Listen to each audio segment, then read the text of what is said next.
Hello everybody. Today we're going to be taking a look at On Being in Essence, Chapter 2, on the essences of composite substances. The kind of composite substances that Aquinas is talking about here are substances composed of matter and form specifically.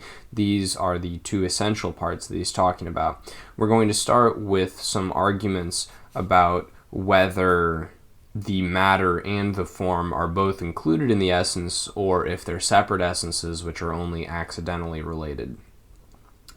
First, matter doesn't make up the complete essence of a composite substance. There is form which is in composition with the matter. There are a couple arguments for this. First, essences confer intelligibility on the thing which has them, but matter has no intelligibility of itself on Aquinas' view, because matter is pure potency, which is unintelligible without reference to actuality. And the essence is the reason a thing is assigned to a genus and a species, but the species is part of the form of a thing, whereas genus is taken from the thing's matter, which means that the essence is going to include the form as well. Form also does not make up the complete essence of the substance at play here, because the essence is that which is signified by the definition, the thing that the definition is talking about. And the definition of man includes matter. Matter also isn't an accident of a physical thing. It's essentially part of the physical thing. The next view of what an essence might be is the relationship between the form and the matter. So there's the form and there's the matter, and then the essence is some sort of relationship which obtains between them. Aquinas is going to take issue with this view because it makes essences an accident to the matter and the form. The essence isn't the matter and the form itself, it's just an accident of the matter and the form. And then second, the essence wouldn't be that through which we know things. It wouldn't be the principle of intelligibility here. And the essence is the principle of intelligibility. It's what makes the object the kind of object that it is. And because of that, it can't just be the relationship between two different things. And then Aquinas says the essence signifies what is composed of form and matter, not just the relationship between them. And then there's a challenge. If the principle of individuation is matter, and matter is included in the essence, then the essence designates something particular and not universal, because matter is something which is essentially singular. And then 2, the essence designates something universal.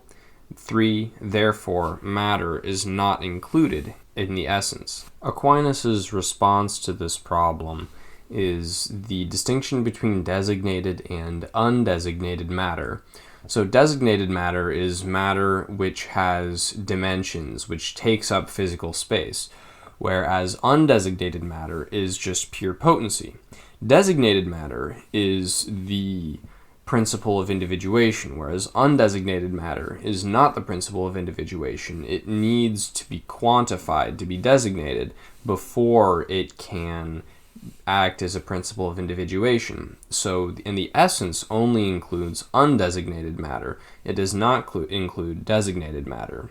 This would be the difference between the definition of man in general and the definition, if you could have one, of Socrates as a particular person.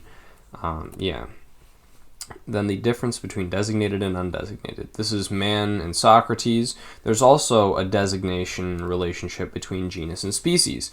The genus, think of animal, contains all of the different species in itself as undesignated. The genus animal, as an idea, is indifferent to whether it is a rational animal or an irrational animal, to whether it's a zebra, a man, an octopus, or a squirrel. All of these different things are contained in the genus as undesignated, and then when you add a specific difference, like rationality, you will designate the genus into one of the species. The alternative here is having the genus only designate a part of a person rather than the person as a whole, but the designation animal actually designates all that is man. Man is a kind of animal. The essence never signifies simply a part of a being.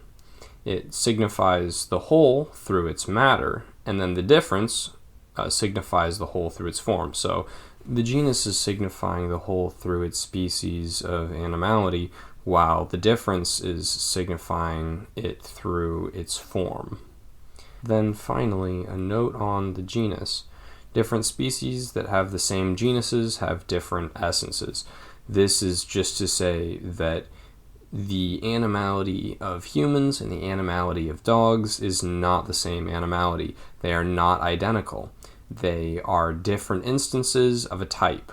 This is going to be in contradiction to any of the other scholastics that happen to believe in some kind of Platonism or a harder core Neoplatonism, and it's also going to be just in line with the most famous scholastics such as Blessed John Duns Scotus or Francisco Suarez in being moderate realists about universals, where the universal is something which is individual, but it is individual with reference to something which individuates it. It's not an immanent universal, it's not a Platonic universal.